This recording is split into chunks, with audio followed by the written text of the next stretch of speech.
అందరికీ నమస్కారం అండి. ఆంధ్రప్రదేశ్ రాష్ట్రంలో భూములు ఉన్న వారికి శుభవార్తను ప్రకటించిన ఏపీ ప్రభుత్వం సంచలన ఆదేశాలు జారీ.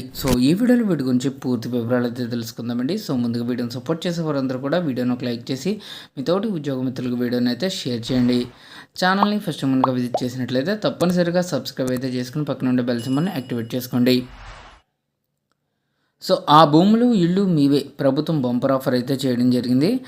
ఏపీ ప్రభుత్వం కీలక నిర్ణయం తీసుకుందండి. గతంలో ఒకసారి ఇచ్చిన అవకాశం మరికొంతకాలం పొడిగించాలని నిర్ణయించింది. అందులో భాగంగా అభ్యంతరం లేని ప్రభుత్వ భూముల్లో పేదలు నిర్మించుకున్నటువంటి ఇంటి స్థలాలను క్రమబద్ధీకరించాలని ప్రభుత్వం డిసైడ్ అయితే అయిందండి. గతంలో ప్రభుత్వం నిర్దేశించిన గడువు ముగియడంతో ఇప్పుడు మరోసారి అవకాశం కల్పిస్తూ ఉత్తర్వులు జారీ చేసింది. ఈ నేపథ్యంలోనే ఇంటి స్థలాల క్రమబద్ధీకరణ స్కీమ్ను మరోసారి అమల్లోకి తీసుకొస్తూ రెవెన్యూ శాఖ ప్రత్యేక ప్రధాన కార్యదర్శి ఉత్తర్వులు జారీ చేశారు. స్థలాల క్రమబద్ధీకరణ కోసం ఏపీ ప్రభుత్వం ఏడాది పాటు అవకాశం కల్పించింది. అయితే అనేక మంది ఆ సమయంలో ఈ అవకాశం సద్వినియోగం చేసుకోలేకపోయారు. స్కీమ్పై సరైన అవగాహన లేకపోవడం ఇంకా ఇతర భయాలతో దరఖాస్తు ప్రక్రియకు దూరంగా ఉన్నారు.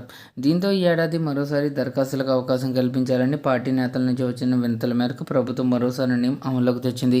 ఈ ఏడాది డిసెంబర్ 31 వరకు ఇంటి స్థలాల క్రమబద్ధీకరణకు దరఖాస్తులు స్వీకరించాలని ఉత్తర్వులు కూడా జారీ చేసింది. అంటే అభ్యంతరం లేని ప్రభుత్వ భూముల్లో ఇళ్లు నిర్మించుకున్న వారు, ఇంకా పూరిపాకలో తాత్కాలిక షెడ్లు వేసుకుని నివసిస్తున్న వారు దరఖాస్తు అయితే చేసుకోవచ్చు.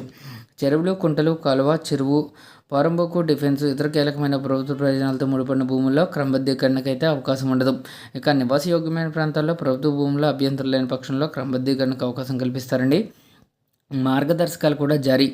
అందులో భాగంగానే ఈ మేరకు అమల్లో ఉన్న నిబంధనల మేరకు ఈ పథకం అమలుకు చర్యలు తీసుకోవాలని భూ పరిపాలన ప్రధాన కమిషనర్ చర్యలు తీసుకోవాలని రెవెన్యూ శాఖ ఆదేశించింది. తాజాగా భూముల క్రమబద్ధీకరణలో విశాఖ జిల్లా గాజువాకకు మరో ఒక స్కీమ్ను ప్రభుత్వం పునరుద్ధరించింది. గాజువాక గ్రామ పరిధిలో అభ్యంతరం లేని ప్రభుత్వ భూముల్లో ఇంటి నిర్మాణం చేసుకుంటే 1000 చదరపు గజాల వరకు క్రమబద్ధీకరణకు అనుమతించాలని నిర్ణయించారండి. ఇక క్రమబద్ధీకరణ దరఖాస్తులను ఈ ఏడాది జూన్ 30 వరకు స్వీకరించాలని తాజా గడువు నిర్దేశించింది. జీవో నంబర్ 45 ప్రకారంగా క్రమబద్ధీకరణ ప్రక్రియ ఉంటుందని తెలిపింది.